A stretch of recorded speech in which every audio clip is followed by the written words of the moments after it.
డిసెంబర్లోకి వచ్చేసరికి ఇప్పుడు కొత్తగా మీరు అంతా మనం చూస్తూ ఉన్నాం, రేషన్ బియ్యం అంటానండి. ఇప్పుడు కొత్తగా కనిపిస్తూ ఉందా రేషన్ బియ్యం అని చెప్పి. ఇప్పుడు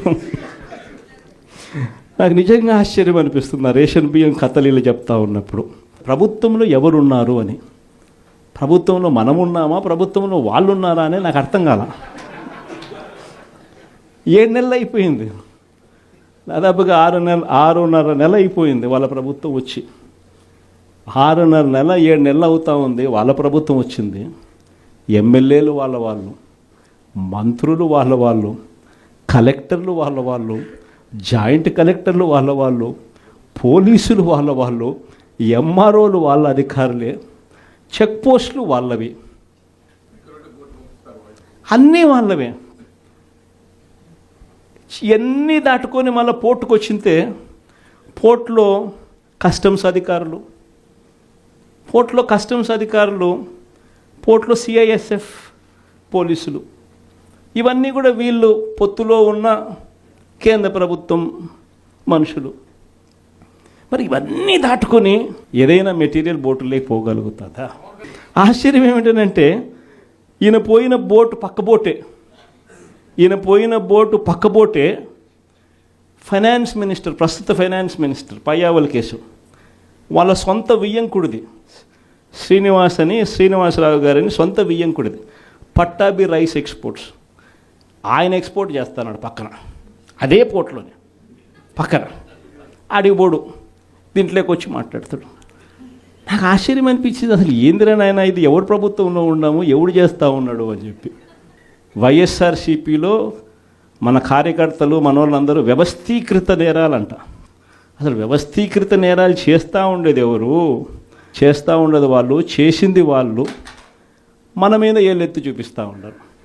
నిజంగా ఇవన్నీ చూసినప్పుడే అసలు ఎందుకు జరుగుతూ ఉన్నాయి ఇవన్నీ అని చెప్పి చూస్తే, రైస్ ఎక్స్పోర్ట్స్లో ఆంధ్ర రాష్ట్రం, ధాన్యం ఎక్స్పోర్ట్, బియ్యం ఎక్స్పోర్ట్స్లో ఆంధ్ర రాష్ట్రం నెంబర్ 1గా ఇప్పుడు నుంచి కాదు, దశాబ్దాలుగా మనమే నెంబర్ 1.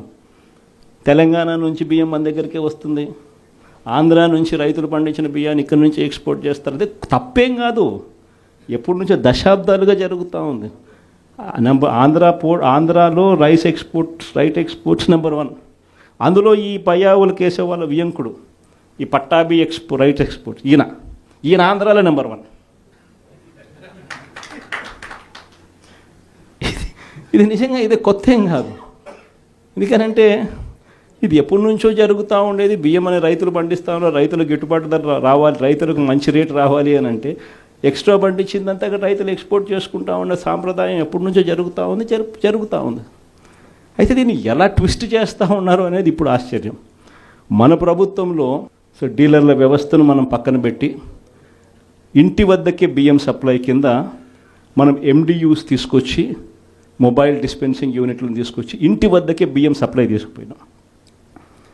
మొట్టమొదటిసారిగా మనం బియ్యం క్వాలిటీని పెంచినాం, మధ్యస్థ సన్నకార బియ్యం ప్రమోట్ చేసినాం, ఇవ్వడం, స్వర్ణ బియ్యం వీని తీసుకొచ్చి సాటెక్స్ చేసి 800 కోట్ల సంవత్సరానికి అదనపుగా ఖర్చు పెట్టి బియ్యంలో నూకల శాతం తగ్గించి సాటెక్స్ చేసి ప్రజలకు మంచి బియ్యం, తినగలిగిన బియ్యం ఇస్తే వాళ్ళు ఎదురు అమ్ముకునే పరిస్థితి ఉండదు అని చెప్పి దానికి ఫుల్ స్టాప్ పెట్టే కార్యక్రమం చేసింది ఎప్పుడైనా జరిగిందేనంటే అది ఒక్క వైఎస్ఆర్సీపీ ప్రభుత్వ హయాంలోనే జరిగింది.